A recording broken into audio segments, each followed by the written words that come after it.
मैं हूं Mohammad Rizwan Khan, assistant professor, समाजशास्त्र विभाग, government arts girls college Kota.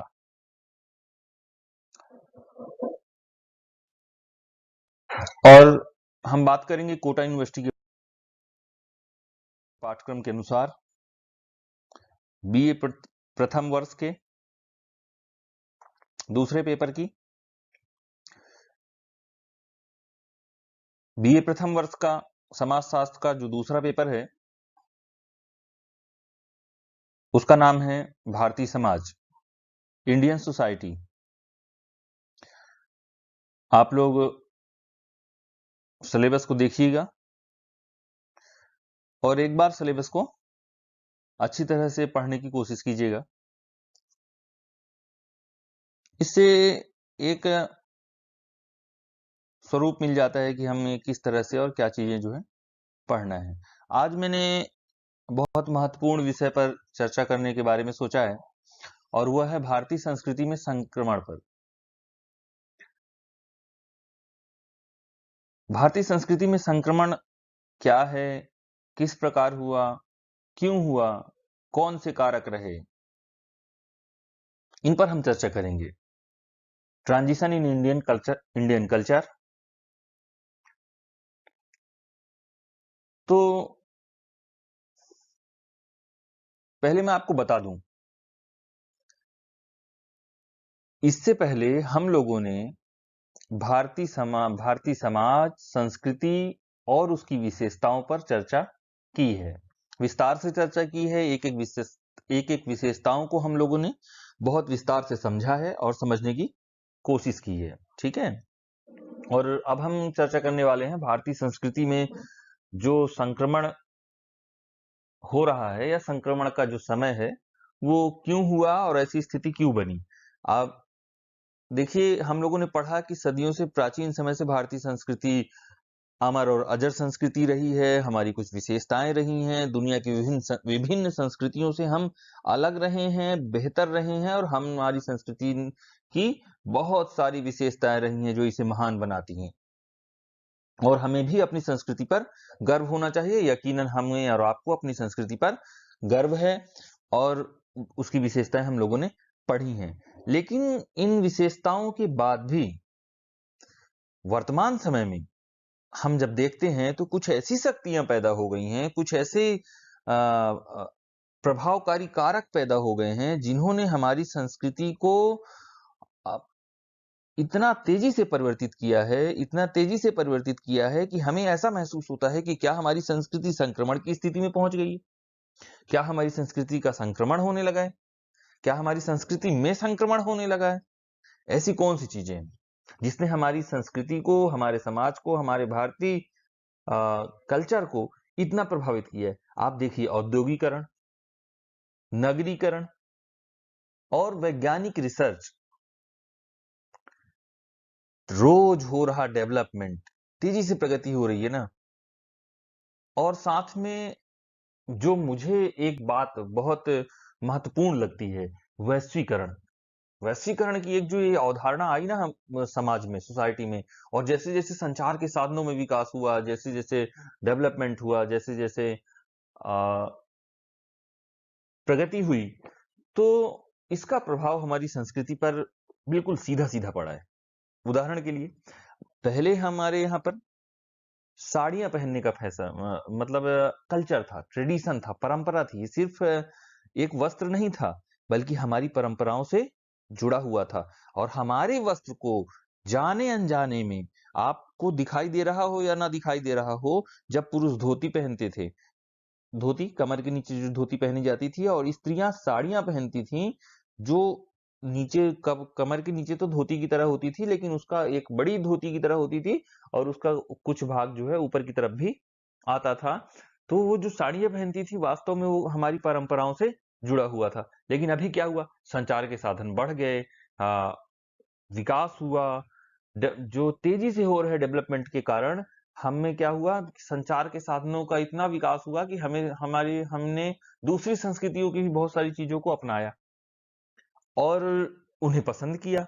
और हम लोगों ने अपने दिनचर्या में, अपने रहन-सहन में उनको शामिल किया। आज आप देखो कि जो शहरों में लोग हैं वो जो लड़कियाँ हैं, नई उम्र की जो गर्ल्स हैं, उन्हें आप साड़ी पहनने के लिए कहेंगे तो वो साड़ी की अपेक्षा क्या करती हैं, कोई दूसरा या तो जीन्स पहनना, टी-शर्ट पहनना, स्कर्ट्स पहनना, फ्रॉक पहनना, गाउन पहनना या तो फिर सलवार सूट पहनना, इन सब चीज़ों को ज़्यादा महत्व देती हैं और इनको पहनती हैं। जबकि ट्रेडिशन क्या था? हमारी परंपराएँ क्या थी कि हम साड़ियों को पहनते थे। ये एक छोटा-सा उदाहरण है। मैं बताना चाह रहा था कि औद्योगीकरण, नगरीकरण, वैज्ञानिक खोज, प्रगति, इन सब चीज़ों का हमारे संस्कृति पर बहुत प्रभाव पड़ा। आप एक बात और बता दूँ, पश्चिमी सभ्यता का भी हमारी संस्कृति पर सीधा प्रभाव पड़ा। पश्चिमी सभ्यता से मतलब यूरोपीय देशों से है। यूरोपीय देश जो हैं, जो पश्चिम के देश हैं, उनके रहन-सहन, खान-पान, कल्चर और उनका जो तौर-तरीका था, उसका भी हम पर बहुत प्रभाव पड़ा पड़ा है। उदाहरण के लिए मैं बता सकता हूँ कि हमारी भारतीय संस्कृति में पहले जो विशेषताएँ जो विशेषताएँ मिलती थीं, उन विशेषताओं के स्वरूप में परिवर्तन हुआ है। जैसे उदाहरण के लिए कि संयुक्त परिवार मिलते थे हमें, बहुत बड़े-बड़े परिवार होते थे। भारतीय संस्कृति में बहुत बड़े-बड़े परिवार होते थे। कई बार ऐसा होता था कि एक परिवार में ही सैकड़ों लोग हो गए, 100 से ऊपर लोग एक साथ एक परिवार में खाना खाते थे और एक ही चूल्हे पर उनका खाना बनता था। लेकिन आज जो है, ऐसा हमें दिखाई नहीं देता। कम दिखाई देता है या तो, है ना? तो भारतीय संस्कृति में संक्रमण के कुछ खास कारक या कुछ जो हमें दिखाई दे रहे हैं, उन पर मैं चर्चा करने की कोशिश करूँगा। तो मुझे जो है वो पहला जो दिखाई दे रहा है कि पश्चिमी संस्कृति का प्रभाव रहा है। पश्चिमी संस्कृति का बहुत प्रभाव पड़ा है और हमने उनके रहन-सहन अ, और तौर-तरीके को अपनाया है। अब लोग आपने देखा होगा ना आप पहले होटल में जाते थे, तो हम क्या खाते थे? पहले लोग जाते थे तो जलेबी खाते थे। भई हमें जलेबी दे दो या समोसा दे दो। आज लोग होटल में जाते हैं तो होटल में या रेस्टोरेंट पे जाते हैं तो रेस्टोरेंट में जाने के बाद क्या माँगते हैं? हमें चाइनीज़ फूड चाहिए। लोग क्या बोलते हैं कि हमें चाउमीन चाहिए, पिज़्ज़ा चाहिए, बर्गर चाहिए, हॉट डॉग चाहिए। मतलब हमने खाने के तरीके को भी चेंज किया। हमने क्या किया? दूसरी संस्कृतियों की नकल की। हमने कपड़े पहनने में उनकी संस्कृति की नकल की। हमने पहनावे में, रहन-सहन में, इन तमाम चीज़ों में उनकी नकल की और या तो नकल करना मैं नहीं कहूँगा वैसे हमें जो अच्छा लगा वो हमने अपनाया। मैंने बताया था ना अनुकूलन भी भारतीय संस्कृति का एक विशेष गुण रहा है और वह अभी भी है।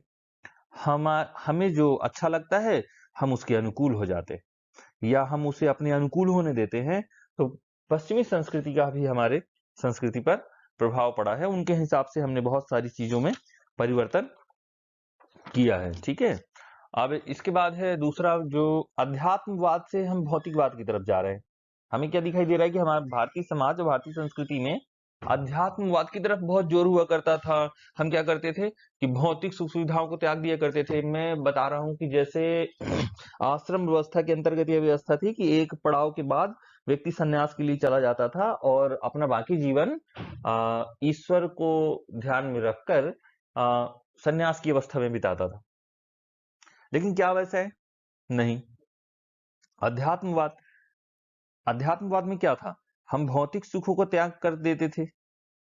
करते थे, भोग विलास का त्याग करते थे और अध्यात्म की तरफ, योग की तरफ, मन की शांति की तरफ, मानसिक शांति की तरफ मतलब भले ही शारीरिक कष्ट हमें हो जाए, लेकिन हम मानसिक शांति को अपनाते थे और मानसिक शांति प्राप्त करने की कोशिश करते थे। लेकिन वर्तमान समय में क्या स्थिति नज़र आ रही है? वर्तमान समय में भई ऐसी स्थिति है कि भले ही हमें थोड़ा-सा मानसिक तकलीफ हासिल हो जाए, लेकिन हम भौतिकवाद की तरफ दौड़ रहे हैं। हमें कुछ पैसे ज़्यादा अर्न करने हैं, हमें कुछ पैसे दिन भर में ज़्यादा कमाने हैं, ताकि हम भौतिक सुख-सुविधाओं का लाभ ले सकें। अब सबको लगता है कि मेरे पास पक्के मकान होने चाहिए, मेरे पास टू व्हीलर गाड़ी होनी चाहिए। फिर जब टू व्हीलर गाड़ी वो प्राप्त कर लेता है, तो फिर क्या सोचता है, अरे यार! मेरे पास तो अच्छी वाली टू व्हीलर गाड़ी होनी चाहिए। कुछ दिन बाद उसके पास अच्छी वाली टू व्हीलर गाड़ी होती है। फिर वो सोचता है मेरे पास फोर व्हीलर गाड़ी होनी चाहिए। कुछ दिन बाद जब उसको फोर व्हीलर गाड़ी मिल जाती है, वो और मेहनत करता है और मेहनत करता है, तो लगता है नहीं यार भाई अब दूसरा मॉडल होना चाहिए। नई-नई गाड़ियाँ मार्केट में आ रही हैं, मुझे एक महँगी फोर व्हीलर गाड़ी लेनी चाहिए। कुछ समय के बाद वो महंगी 4 व्हीलर गाड़ी ले लेता है। इस तरह से लगातार मेहनत करता रहता है। मानसिक शांति भले भले ही मिले ना मिले, लेकिन हम भौतिकवाद की तरफ तेजी से दौड़ रहे हैं, हम शहरों की तरफ तेजी से दौड़ रहे हैं, हम शहरों की तरफ भाग रहे हैं। हमें सारी चीजें मतलब जो है वो सुख सुविधाएं हम उनका उपभोग करना चाहते हैं। हम मन की शांति से ज्यादा भौतिकवाद की तरफ दौड़ रहे हैं। तो ये एक बहुत खास परिवर्तन जो हमारे आधुनिक समाज में, आधुनिक भारतीय समाज में, आधुनिक संस्कृति में दिखाई दे रहा है वर्तमान समय में, उसको नकारा नहीं जा सकता। और इसने हमारी संस्कृति की मूल जो धारणा है, मूल जो पहचान है, उसको काफी चोट पहुंचाई है। इसके बाद है अगला, जाति व्यवस्था प्रभावित हुई है। ये मुझसे थोड़ा सा लिखने में गलती हुई है। जाति में ता में छोटी की मात्रा होनी चाहिए। तो ये कंप्यूटर पे काम किया जाता है और शायद पीपीटी बनाते समय अब मुझसे गलती हुई है। धीरे धीरे हम भी कंप्यूटर फ्रेंडली हो जाएंगे, मुझे लगता है ऐसा हो जाएगा, जल्दी हो जाएगा। और ये जरूरत है, शायद इस माध्यम से हम लोग एक दूसरे से ज्यादा जुड़ सकते हैं, क्योंकि ये कोविड का टाइम है। आ, हम और आप, मुझे नहीं लगता कि बहुत जल्दी भौतिक रूप से सामने आकर क्लासरूम में पढ़ने के लिए तैयार हैं। समय के साथ ऐसा होगा, हम भी उम्मीद करते हैं, और आप भी ऐसी प्रार्थना कीजिए। लेकिन अभी हम इस माध्यम को ही, इस ऑनलाइन माध्यम को ही अपनी पढ़ाई का जरिया बनाते हैं। तो जाति व्यवस्था प्रभावित हुई है। देखिए, जाति व्यवस्था भारतीय संस्कृति की मूल पहचान रही है। भारतीय समाज में इसके अलग अलग सिद्धांत हैं, हालांकि जाति व्यवस्था के, फिर भी मुझे जो लगता है कि सबसे ज्यादा मैं जिस पर बिलीव करता हूं, तो मुझे ऐसा लगता है कि कर्म आधारित जाति व्यवस्था थी, और काम के आधार पर लोगों को जातियों में बांटा गया था। फिर उसके बाद जाति एक बंद वर्ग हो गया, बंद वर्ग बना दिया गया विकास के साथ।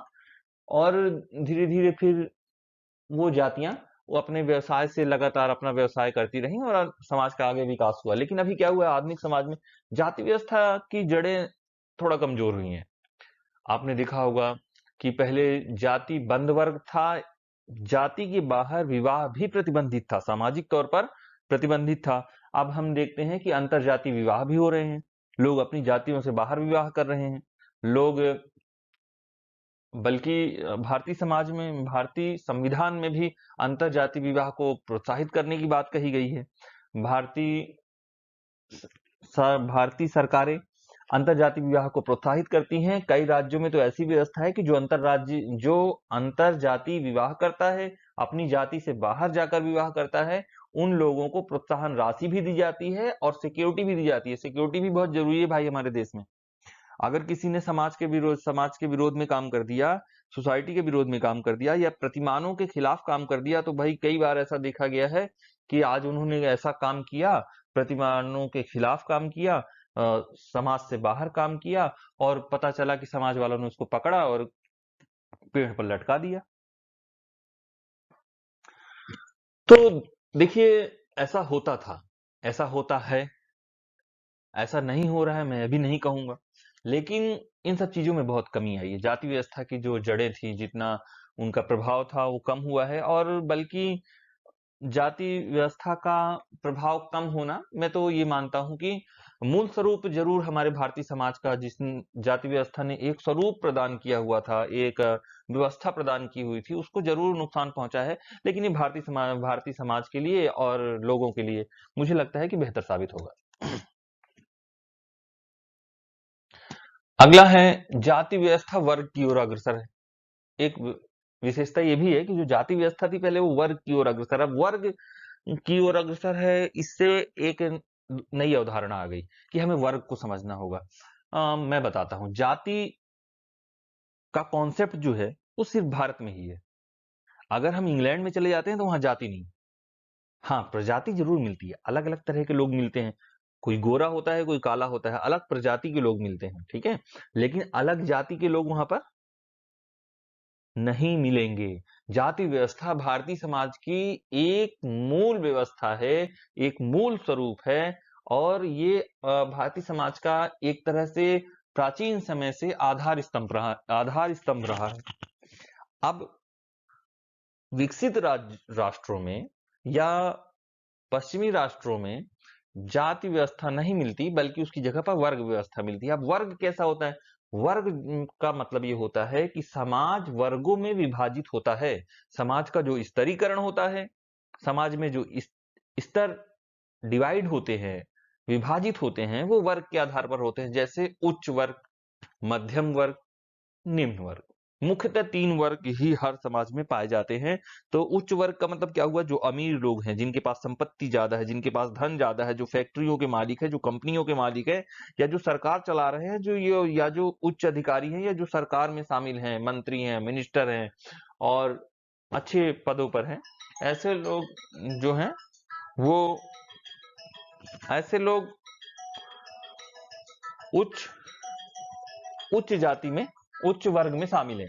फिर उसके बाद मध्यम वर्गीय लोग हैं, जो कर्मचारी हैं या जिनके पास उनसे कम संपत्ति है, वो मध्यम वर्ग हो गया। और जिनके पास, जो गरीब लोग हैं, जो निचला तबका है, जो मजदूर है, उसे निम्न वर्ग की श्रेणी में रखा गया।